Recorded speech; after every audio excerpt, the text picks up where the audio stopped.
Queridos irmãos, a paz do Senhor. Antes de lermos a palavra de Deus, eu queria apenas dar mais um aviso.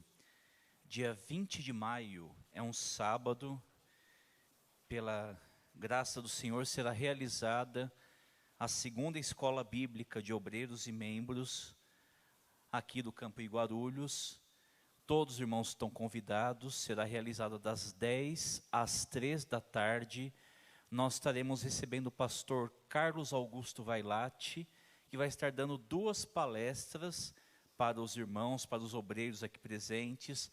Haverá um espaço para tirar dúvidas, fazer perguntas ao palestrante, haverá dinâmica, haverá momentos de comunhão. Ano passado foi muito bom e tenho certeza que esse ano, com mais espaço, com intervalo de almoço e confraternização que será promovido no evento, vai ser ainda melhor.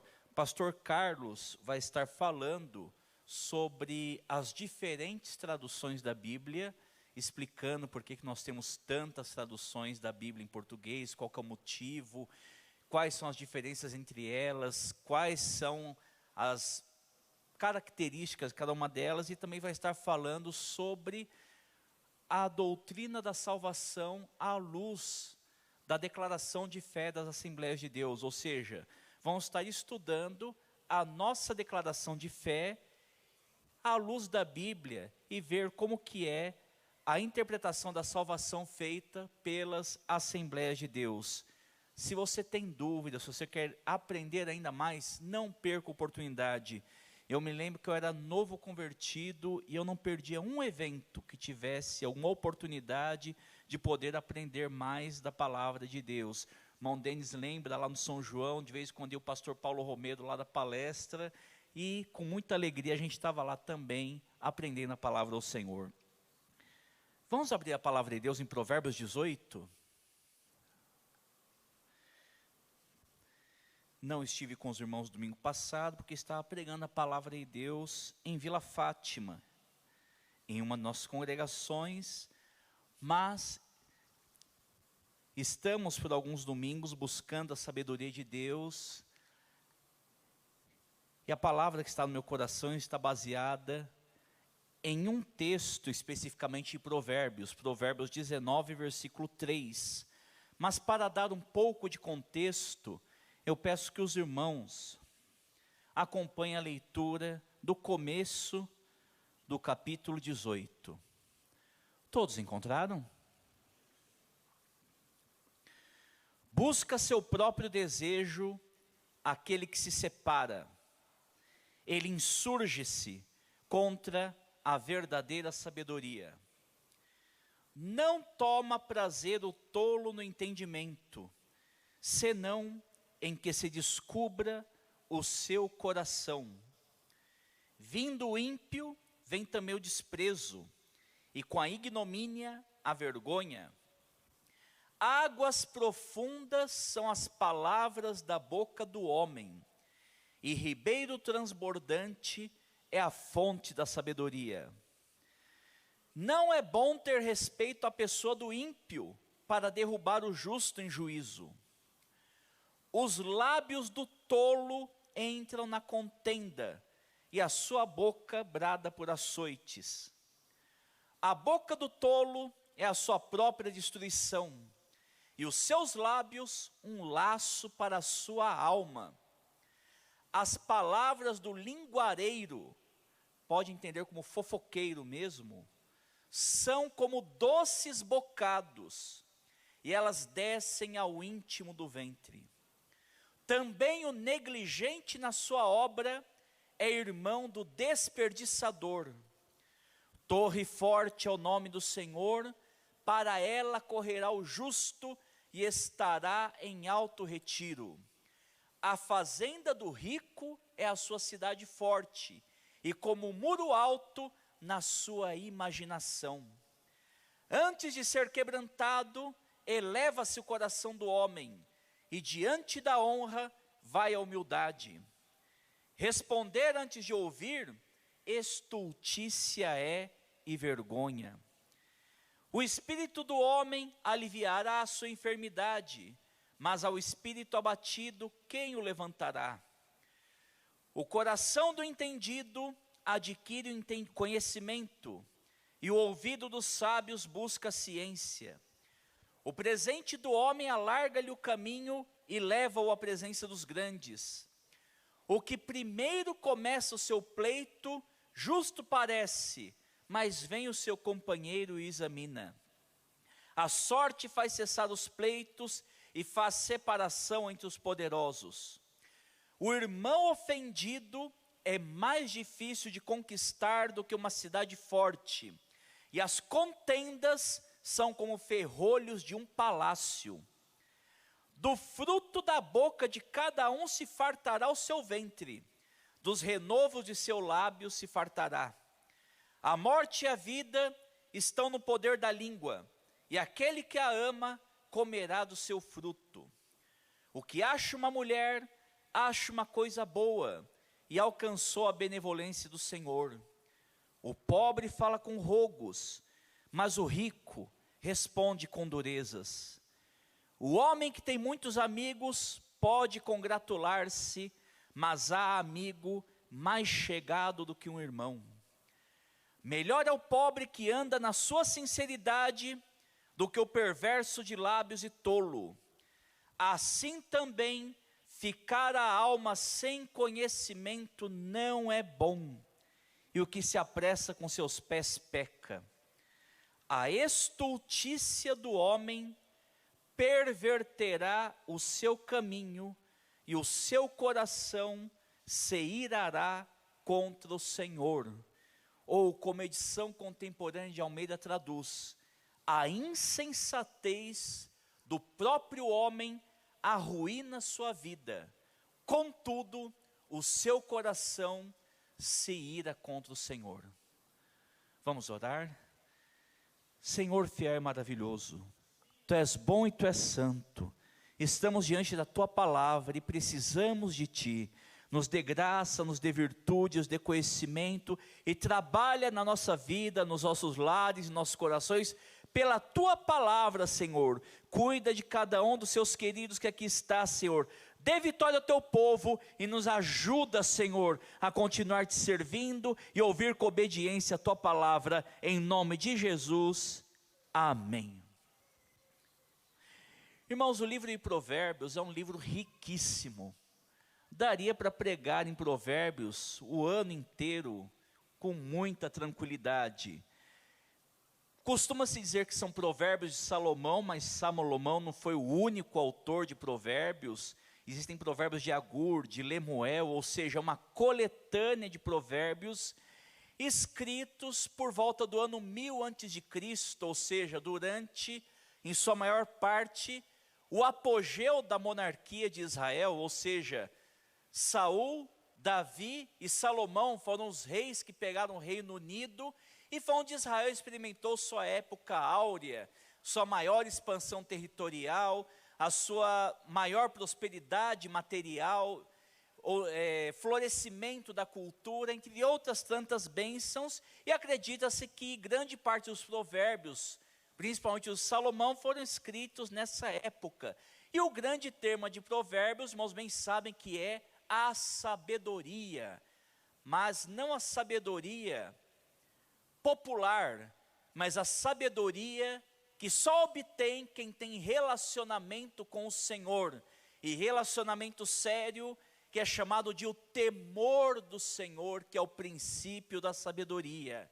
E o estilo de Provérbios, irmãos, ele é um livro que praticamente ele é todo separado em versículos, tirando algumas partes no começo, que são extensões maiores, porque Provérbios é um conjunto de máximas morais, ou de frases, de sentenças que vão ensinar sabedoria. Então, por isso que eu disse que Provérbios, além de ser um livro muito rico, dá material para muita mensagem, porque cada versículo de Provérbios é uma preciosidade por si só. E Provérbios é tão peculiar que o comentário bíblico latino-americano, ele opta por não comentar Provérbios versículo por versículo, mas ele opta em comentar Provérbios de acordo com os temas que vão aparecendo no livro de Provérbios. E só para os irmãos terem rapidamente uma noção de como é rico este livro. Por exemplo, Provérbios fala de vida conjugal e vida conjugal plena, vida conjugal satisfatória, vida conjugal que traz felicidade. Seja bendito o teu manancial e alegra-te com a mulher da tua mocidade. Provérbios 5, 18 e 19. Provérbios também fala de vida familiar, lá no capítulo 17, versículo 1, diz que é melhor um bocado seco e com ele a tranquilidade do que a casa cheia de sacrifícios, ou seja, cheia de carnes, mas com contenda, falando da importância de um lar harmonioso, mesmo que humilde, isto é que é mais importante. Provérbios fala sobre negócios, capítulo 11, versículo 1, balança enganosa é abominação para o Senhor. Dizem que o brasileiro só gosta de tirar vantagem, Deus não está nesse negócio. Para Deus é sim, sim, não, não. Balança enganosa é abominação para o Senhor, mas o peso justo, o negócio justo, o trabalho justo, que beneficia ambas as partes, é o seu prazer. Provérbios ainda fala sobre a ética do trabalho, ou vai falar contra a preguiça. Provérbios 26, 14. Como a porta se revolve nos seus gonzos, assim o preguiçoso na sua cama. Na mesma porta que a porta fica girando em torno do seu gonzo, da sua dobradiça, da sua fechadura, assim o preguiçoso na sua cama. Ele ainda diz, não vou trabalhar que tem um leão na rua, senão vai me comer, então vou ficar aqui que é melhor. Provérbios fala de escatologia, porque diz que pela sua malícia, em 14:32, será lançado fora o ímpio, mas o justo até na sua morte tem esperança. Por isso que toda vez que nós celebramos, ou melhor, nós realizamos um culto fúnebre, nós podemos dar lugar à tristeza, mas nunca ao desespero, porque naquela lápide não está a palavra final. Deus tem uma promessa para aqueles que dormem no Senhor. Então pode ser um momento de luto, mas jamais um momento de desespero. Provérbios fala de política, capítulo 11, versículo 14. Não havendo sábia direção, o povo cai, mas na multidão de conselheiros há segurança. Fala sobre relacionamentos, lemos o capítulo 18, versículo 1, capítulo 26, 17. Aquele que passando se mete em questão alheia é como aquele que toma um cão pela orelha. Já tentou segurar um pitbull pela orelha? Fala sobre o bom uso da palavra, comunicação, capítulo 15, versículo 1. A resposta branda desvia o furor, mas a palavra dura suscita a ira. Meu irmão, nunca tente apagar um incêndio com gasolina. A gente apaga incêndio com água. A gente não vence o mal com o mal, a gente vence o mal com o bem. Nós somos o povo da outra face, somos o povo da segunda milha. Nós somos o povo que não se é vencido pelo mal, mas consegue vencer o mal, não com mais mal, mas injetando bem em contextos malignos. E esse versículo maravilhoso, capítulo 25, 11. Como maçãs de ouro em salvas de prata, assim é a palavra dita a seu tempo. Não basta ter a palavra certa, tem que ter a hora certa para que essa palavra seja eficiente. Fala sobre justiça social, ao Senhor empresta o que se compadece do pobre, Provérbios 19, 17, ou seja, esse ditado popular, quem dá ao pobre empresta a Deus, está na Bíblia, e Ele lhe pagará o seu benefício. Irmãos, a Bíblia fala muito sobre a necessidade daqueles que amam a Deus, tenham compaixão do pobre, da viúva, do necessitado e do vulnerável. E inclusive no capítulo 18, 18, no final do texto, 18, 23, fala sobre como o insensato é duro ao não atender à necessidade do pobre. Fala sobre psicologia, quando fala que o coração alegre aformoseia o rosto, mas pela dor do coração o espírito se abate. Ou seja, isso é apenas uma amostra de como é rico esse versículo, esse livro. E eu tenho certeza que se eu perguntasse aqui, vocês saberiam citar muitos textos do livro de Provérbios que os irmãos guardam no coração para obter sabedoria, para viver a vida com sabedoria. E o que seria essa sabedoria? Lembrando que o texto áureo de Provérbios está lá em Provérbios 9, 10. O temor do Senhor é o princípio da sabedoria. E eu gosto da palavra princípio, que ela é uma palavra ambígua. Ela dá tanto a ideia de fundamento, como de começo. Ou seja, o fundamento da sabedoria é o temor do Senhor. E eu começo a ser sábio quando eu temo ao Senhor. Mas veja que lá em Provérbios 1:7 também está escrito que o temor do Senhor é o princípio do conhecimento. E qual que é a diferença entre sabedoria e conhecimento?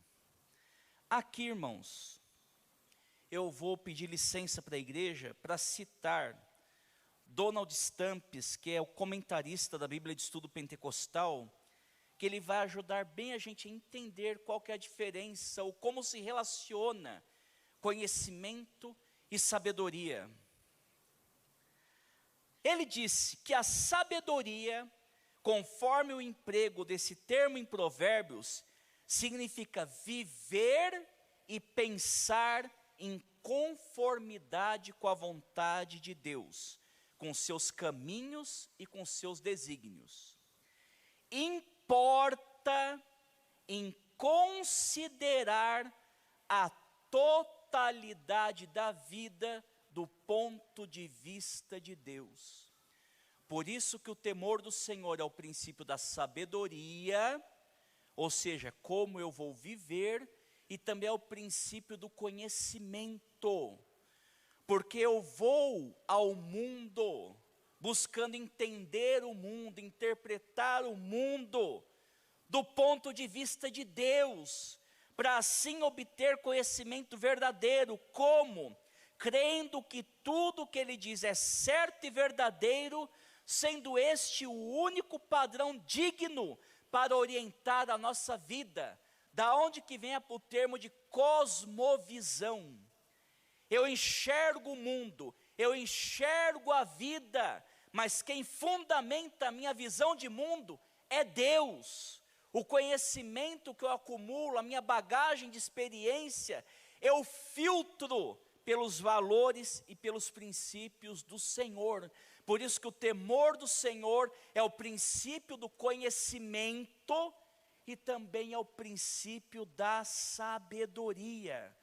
Ou seja, basicamente, conhecimento é informação. Quando eu temo ao Senhor, eu vou ter as informações certas. Eu vou entender, eu vou começar a ter conhecimentos verdadeiros. Inteligência é discernimento de si e é discernimento das circunstâncias. A psicologia diz que inteligência é a capacidade de ler a si mesmo e ler as circunstâncias. Mas nem todo mundo que tem conhecimento é inteligente. E nem todo mundo que tem conhecimento e tem inteligência é sábio. Porque a sabedoria é a inteligência aplicada à vida. A pessoa sábia, ela pode não ter muito conhecimento, mas ela pega tudo que ela aprendeu e vai usar isso para viver bem. A pessoa sábia, ela pode não ter inteligência matemática, ela não pode ter inteligência física, mas todo discernimento que ela tem, porque inteligência está envolvida com discernimento, ela vai levar esse discernimento para a vida. Não vai ficar no campo da ideia, não vai ficar no campo da teoria, não vai ficar no campo da informação, mas a pessoa sábia, ela dá vida e dá sentido para o seu conhecimento e para o seu discernimento. Eu posso dizer que a pessoa sábia é a pessoa que sabe viver bem. Existe uma música popular que diz que é preciso saber viver. Pois é preciso saber viver. E quem tem o temor do Senhor vai aprender a viver, porque vai viver com sabedoria. Sendo assim, o livro de Provérbios é esse grande convite a uma vida sábia, a uma vida aos pés do Senhor, a uma vida entendendo a vontade do Senhor para tantos assuntos, porque Deus é dono de todas as coisas, irmãos. Deus tem uma palavra sobre o meu casamento, sobre o meu trabalho, sobre meus sentimentos, sobre o meu negócio, e eu quero conhecer a vontade dEle para isso. Eu quero entender qual é a vontade dEle, e mais do que isso, eu quero praticar a vontade dEle para a minha vida, porque isso vai ser bom, vai ser perfeito e vai ser agradável, e isso vai me tornar sábio, porque o sábio não é aquele que sabe muito, mas o sábio é aquele que vive bem, por causa daquilo que ele faz com que ele sabe. Então, Provérbios é essa convocação à sabedoria. Só que ao mesmo tempo que Provérbios nos convida à vida sábia, ele vai denunciar a tolice. Ele vai denunciar aquilo que ele chama de insensatez. Ele vai comparar a vida do sábio e a vida do tolo. E por que eu fiz a questão de ler esse capítulo tão extenso? Vocês não acharam familiar muita coisa que foi falada aqui? Porque quando eu li esse capítulo, irmãos, eu fiquei chocado como Provérbios vai de encontro à nossa cultura atual. E eu acho que cultura é até uma palavra muito rica para usar, mas aos hábitos do brasileiro do século 21. E ouso dizer, vai de encontro aos hábitos do crente do século 21. Como muita coisa que Provérbios relata como comportamento de tolo, já se normalizou nos nossos dias.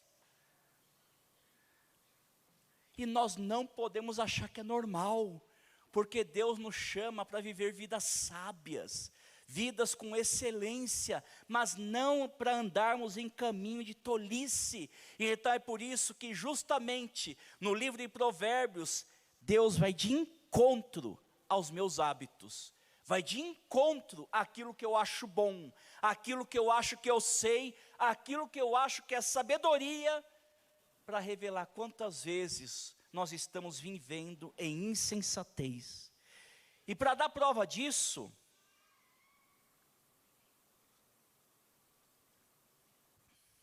vejam só as pessoas que são descritas no capítulo 18. Primeiro, ele vai estar falando do misantropo. O que é o misantropo? É aquele que não gosta de pessoas. Aquele que se separa, busca seus próprios interesses e se insurge contra a verdadeira sabedoria. Aqui o texto está falando daquele que se isola, daquele que não quer relacionamento, daquele que se acha autossuficiente, daquele que se fechou para o mundo. Veja muito bem que aqui não está falando do tímido, do introvertido, daquele que às vezes precisa de momentos a sós, porque eu sou assim, mas está falando da pessoa que fechou a porta para relacionamentos, a pessoa que escolhe se isolar. Você conhece alguém assim, que não quer se misturar, que se acha autossuficiente, que se fechou para os outros. Esse tipo de pessoa tem um nome: misantropo, aquele que detesta outras pessoas. E por que isso é um comportamento de tolo? Porque não existe, irmãos, sabedoria em isolamento. Não existe crescimento em isolamento. Não existe virtude no isolamento. Porque para eu crescer como gente, eu preciso de gente. Gente que me ensine, gente que me confronte, gente que me apoie, gente que cuide de mim. Por isso que não existe cristianismo individualista, porque todas as virtudes da Bíblia são virtudes comunitárias. Eu só consigo viver o amor em comunidade, eu só consigo exercer o perdão em comunidade, eu só consigo aprender a servir em comunidade. Então, se você está com a ideia, eu vou servir a Deus sozinho, vou ficar em casa ouvindo uns louvores e lendo a Bíblia, isto não é sabedoria, isto é tolice, porque o cristianismo é comunitário. Aliás, o ser humano é um ser gregário, nós precisamos uns dos outros. Sozinho eu não vou conseguir ser gente. E se você se fechou porque te decepcionaram, eu já disse, nós somos o povo da segunda milha, nós somos o povo que paga o mal com o bem. Jesus me chama para fazer a diferença. E amar a Deus, e ser crente é fazer duas coisas: é amar a Deus e amar o próximo. Não existe crente misantropo, não pode existir crente individualista, não pode existir esse tipo de crente. Em segundo lugar, o texto fala do falador. E aí, irmãos, tem para todo tipo de gosto. Tem o fofoqueiro, tem o briguento. Capítulo 18, versículo 4, fala que que as palavras do homem são como águas profundas. Água na Bíblia sempre tem essa ideia de poder. Tiago fala que a língua é um instrumento poderoso. Ela, da mesma forma que um leme controla um navio, a língua, um pequeno membro, consegue fazer tantas coisas. E Provérbios fala que as palavras da boca do homem são como águas profundas. E a sabedoria é como um ribeiro transbordante, um ribeiro profundo. Que coisa maravilhosa é quando da boca do ser humano só sai palavra que edifica, só sai palavra que faz bem, só faz palavra que traz paz e que traz sabedoria. Mas infelizmente não é assim. Nós temos os fofoqueiros, nós temos os briguentos, e nós temos aqueles que cavam a sua própria cova com a boca. Porque tem gente que quando abre a boca parece que é só para causar confusão e trazer problema para si mesmo. Capítulo 18, versículo 6 diz que o tolo, quando abre a boca, está pedindo para trazer problemas sobre si mesmo. E a boca do tolo é a sua própria destruição e um laço para a sua alma. E sabe qual é o grande problema? O prazer que há nos pecados da língua. Apesar de tudo isso, apesar da língua ter esse poder destruidor, o autor fala que é gostoso pecar com a língua. Só que nem tudo que é gostoso é bom. Aí você está cavando a sua própria cova. Versículo 13 ainda diz: responder antes de ouvir. Aquele que fala e nunca ouve é uma vergonha. E quando eu leio Provérbios 18, eu penso nas redes sociais. Para que estão servindo as redes sociais, se não para fofoca e para briga? A humanidade não estava preparada para a internet, e a igreja menos.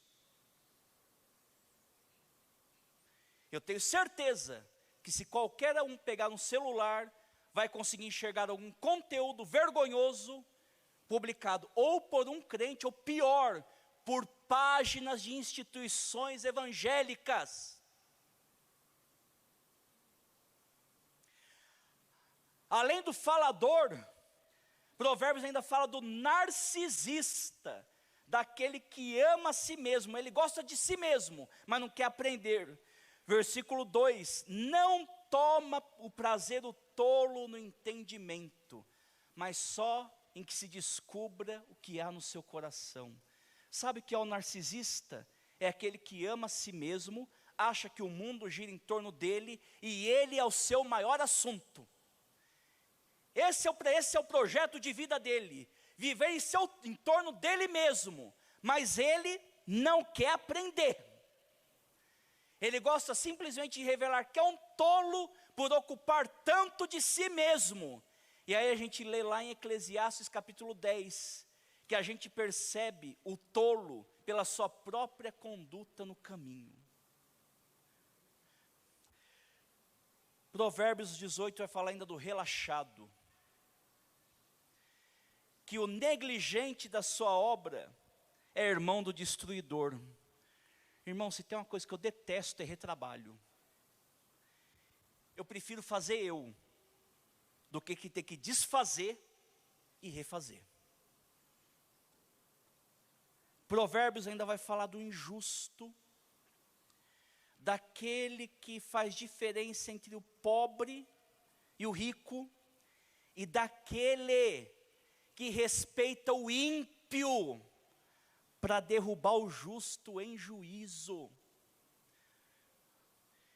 Irmãos, a nossa sociedade não funciona, nossa justiça não funciona, ela é baseada em poder, ela é baseada em prestígio, e isso não pode acontecer na igreja. Já na época da igreja primitiva, Tiago ficava alarmado. Vocês estão dando o melhor lugar para quem está com a melhor roupa, para quem está com o melhor anel. Meus irmãos, não pode haver acepção de pessoas em vosso meio. A igreja tem que ser o povo da diferença, o povo que anda segundo a reta justiça. Deus é o nosso Pai, nós somos todos iguais, somos irmãos. E o pecado sempre vai ser repreendido, vai ser julgado, vai ser disciplinado, se for o caso, seja do mais humilde, seja do mais influente, seja do novo convertido, seja do obreiro tarimbado, porque com Deus não há acepção de pessoas, e a igreja não pode andar em caminho de injustiça. E eu tenho certeza, muitos obreiros já não deveriam estar ocupando mais seus púlpitos, mas isso só acontece porque se cumpre o que está escrito aqui em Provérbios 18:5. São pessoas ímpias, mas que conseguiram o respeito daqueles que tinham que ter sabedoria para ajudá-las, para discipliná-las e para corrigi-las. O texto ainda fala dos materialistas, quando fala que o justo entende que o nome do Senhor é uma torre forte, mas o rico, ele vê a sua riqueza como o seu refúgio. Não há problema nenhum em ser rico, desde que você não seja avarento. Mas aqui o texto fala do materialista, que faz da sua conta bancária, do seu patrimônio, o seu Deus e a sua esperança. Você conhece alguém materialista? Agora, sabe qual é o problema do materialista? Ele imagina que está seguro, ele imagina que está protegido. E Jesus contou uma história de um homem que dedicou toda a sua vida a acumular e falou: agora eu posso ter descanso. E naquela noite Deus pediu a sua e disse: louco, agora aquilo que você acumulou, para que vai servir? Você conhece gente materialista gente cujo seu tesouro são as riquezas dessa terra. Jesus disse: não ajunteis tesouro nas terras, mas antes ajunteis tesouro no céu. Seja rico perante o Senhor, coloque o seu tesouro, seu coração nas coisas de Deus e façam delas o seu coração. O texto ainda fala do precipitado, capítulo 18, versículo 13, daquele que responde antes de ouvir.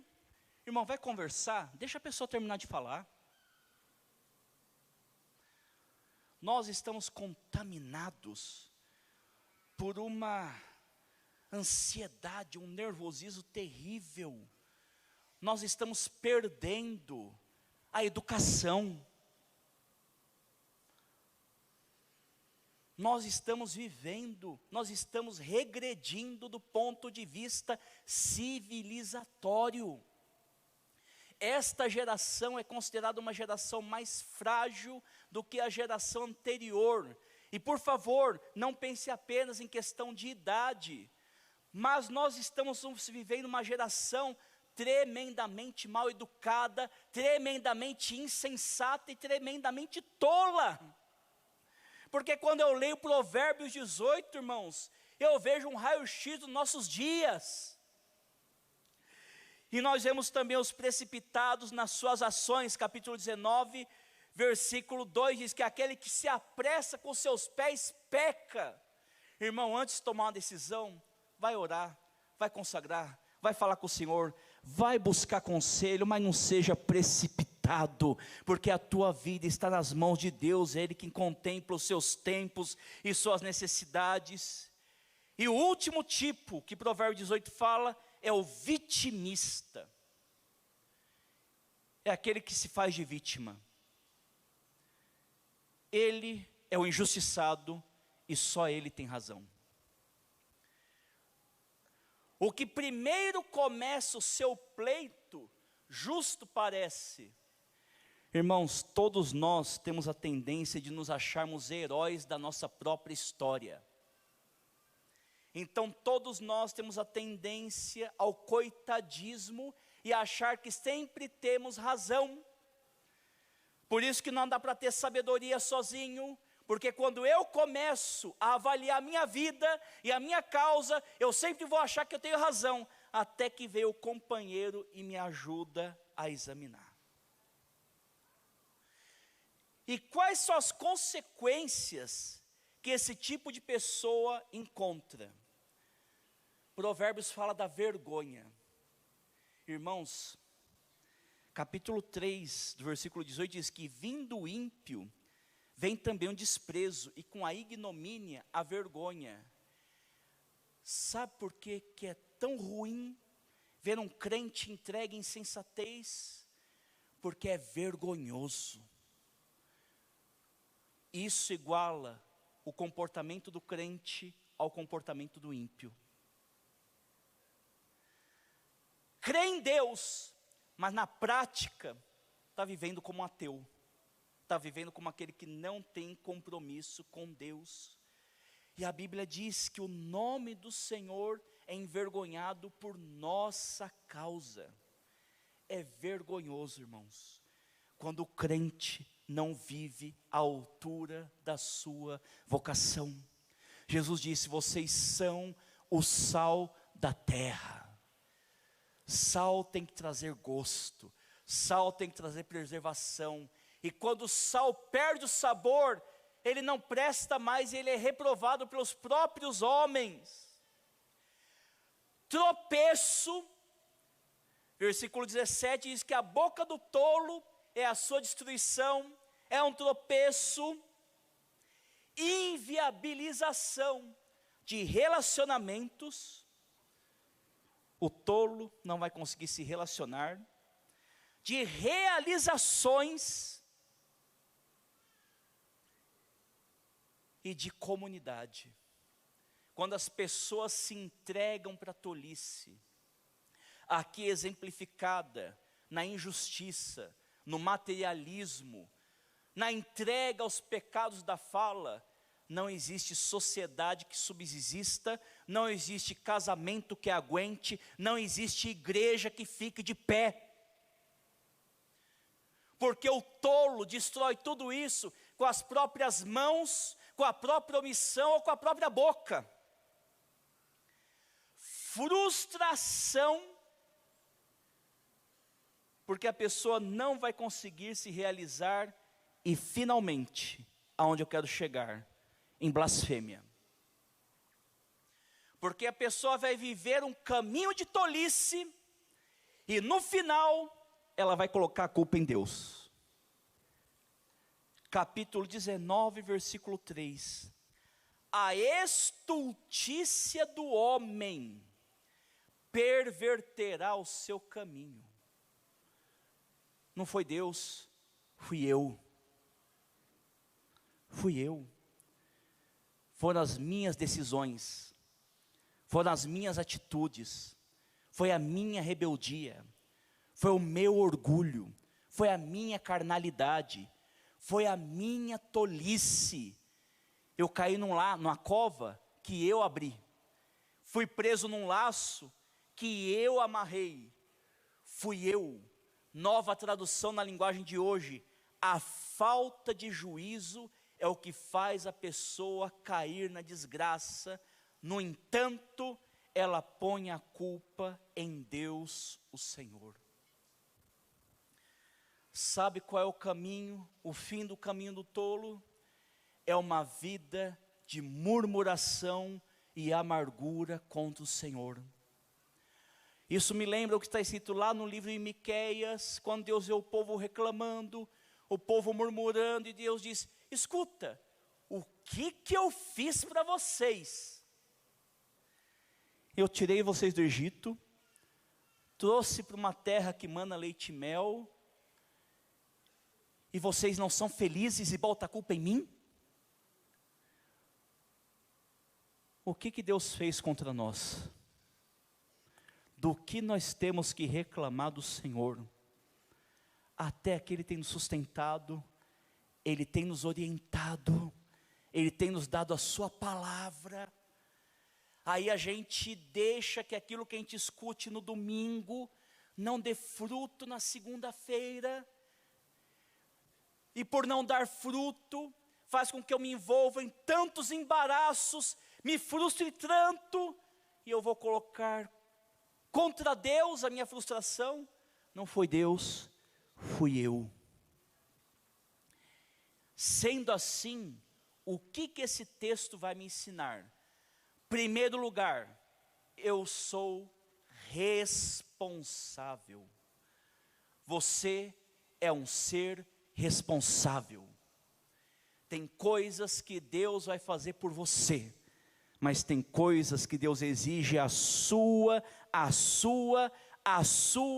atitude. E existe uma ligação muito direta entre atitudes erradas e falta de sabedoria, atitudes erradas e tolice. Por isso que lá no capítulo 1, a sabedoria é ilustrada como alguém que faz um convite.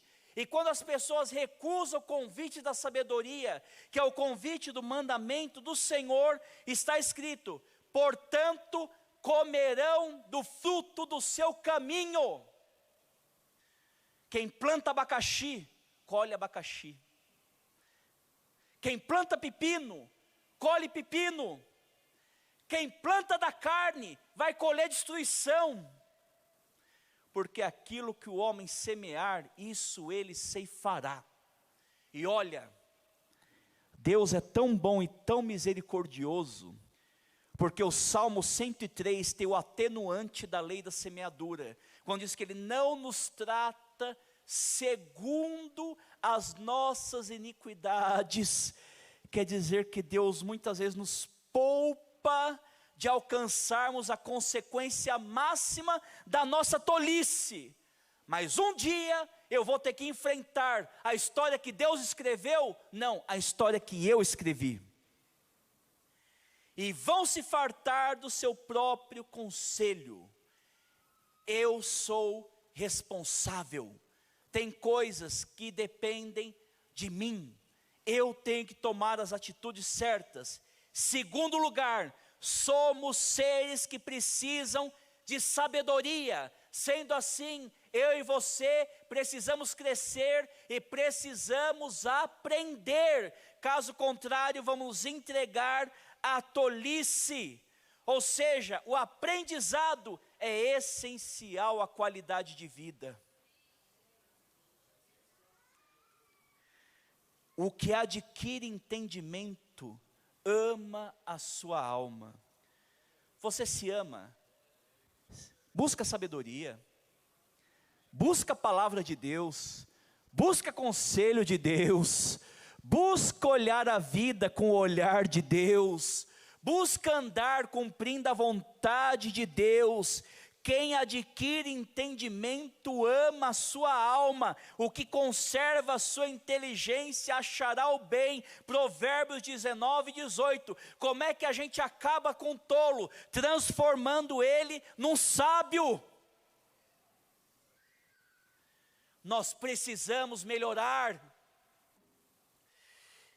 E nós somos responsáveis também pelo nosso crescimento. Ou seja, eu sou responsável pela minha vida e também pelo meu crescimento. Aí que nós vamos ver o convite tão forte no capítulo 4 de Provérbios: adquire a sabedoria, adquire a inteligência, não se esqueças, nem te aparte das palavras da minha boca. É a gente que tem que buscar a sabedoria do Senhor. Eu não posso ser sábio no teu lugar, você não pode ser sábio no meu lugar. Existem coisas que são individuais e vão depender da tua atitude em buscar sabedoria de Deus. Não desampares a sabedoria e ela te guardará. Ama e ela te conservará. Oh, com uma igreja que ama a sabedoria, é uma igreja que tem relacionamento saudável, é uma igreja que diz não para a injustiça, não para o materialismo, é uma igreja que tem senso crítico das coisas, é uma igreja que usa bem a língua, porque ela nos conserva. A sabedoria é a coisa principal. Adquire, pois, a sabedoria, sim, com tudo que possuis, adquire o conhecimento. Lembra da pérola de grande valor? Aquele comerciante achou algo precioso e aceitou fazer uma troca. Eu troco todo o restante por essa pérola de grande valor. Deus ainda tem prioridades. Nós também temos que ter prioridades. Com tudo aquilo que eu possuo, com toda a minha determinação, com toda a minha dedicação, busque conhecimento. Exalta, e ela te exaltará, e abraçando-a tu, ela te honrará, dará à tua cabeça um diadema de graça, e uma coroa de glória te entregará. E finalmente, nós precisamos de sabedoria.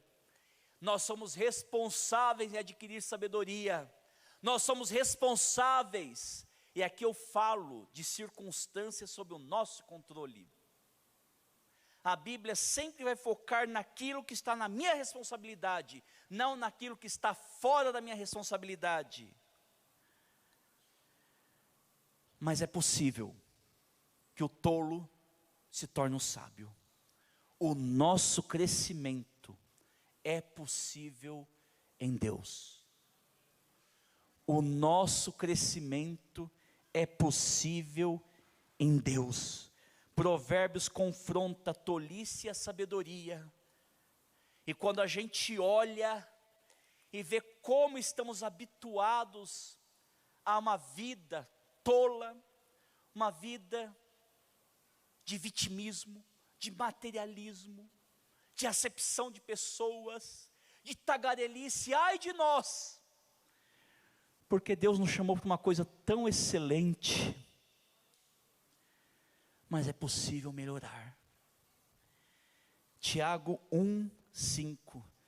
Está alguém entre vós carente de sabedoria? Eu levanto a mão.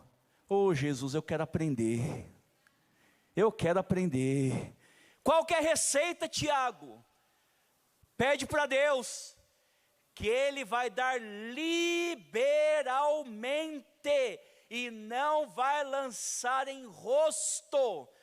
Deus não vai lançar em rosto o meu fracasso, os meus erros, a minha inaptidão, mas pelo contrário, Deus vai curar a minha tolice, injetando sabedoria, injetando entendimento, me ajudando a aprender a viver, porque o sábio é aquele que sabe viver, e Deus quer que você viva bem. Jesus disse: eu vim para que vocês tenham vida, e vida em abundância.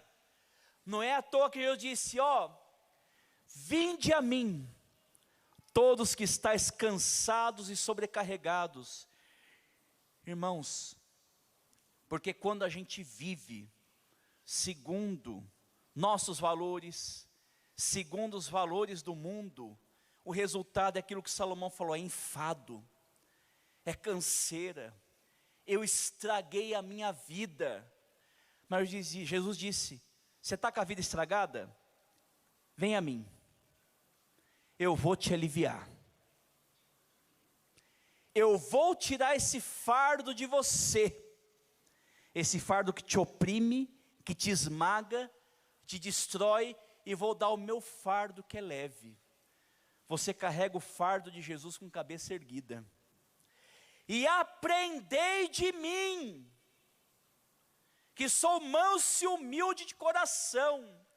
Irmão, tem tanta gente cobrando fortuna para dar palestra, com o nariz empinado. Jesus, o maravilhoso conselheiro, é manso e humilde de coração. E os professores do mundo querem os melhores, Jesus quer os piores. Vem para a minha sala de aula, vem aprender de mim, vem aprender a viver, porque assim você vai encontrar descanso para a sua alma. Ou a gente aprende de Cristo, e quem aprende muda, quem aprende melhora, quem aprende se torna mais sábio. Ou a gente muda, ou a nossa vida continua um inferno. Eu quero ter descanso para minha alma, eu quero ter alegria de vida, eu quero ter alegria em servir ao Senhor. Sendo assim, eu preciso da sabedoria que vem dEle. Você sabe o que é o jugo? O jugo é uma ferramenta que une dois animais. Geralmente se pega o animal chucro ou o animal selvagem e coloca preso ao animal domesticado. Aí o animal selvagem quer dar coice, quer fugir, quer fazer estripulia, mas ele está no jugo. Aí o animal mais forte, mais experiente: você vai andar comigo agora. E aí ele está junto do jugo. E aí ele aprende a andar no caminho certo. Ele aprende a fazer o serviço direito. Ele aprende a como se relacionar com o outro. Jesus fala: vem andar comigo, juntinho de mim, que eu vou ensinar você a viver. Vou ensinar você a ser produtivo. Eu vou tirar essa tolice, essa selvageria. Eu vou tirar de você aquilo que te destrói. E quando você aprender a viver, quando você aprender de mim, você vai encontrar descanso para a sua alma. A mensagem de Provérbios é: ame a si mesmo, amando a sabedoria que vem de Deus. Ele quer te ajudar a viver bem. E não importa como estava até agora, nós podemos ter esperança, porque essa palavra é como a água que purifica da imundície, é a lâmpada que mostra o caminho. Deus está no nosso meio dizendo que as coisas podem ser diferentes, nossas casas podem ser diferentes, nosso ministério pode ser diferente. Precisa de sabedoria? Ele está aqui para ajudar você a viver melhor. E nessa noite eu quero perguntar se tem alguém que quer vir a Cristo, que ainda não tomou uma decisão, que talvez até já ouviu falar muito sobre Jesus, mas não entende que Ele chama você a ter um compromisso, um relacionamento com Ele, um relacionamento que vai te fazer sábio, mas não somente sábio, vai trazer perdão dos pecados, e vai te dar a vida eterna com Ele.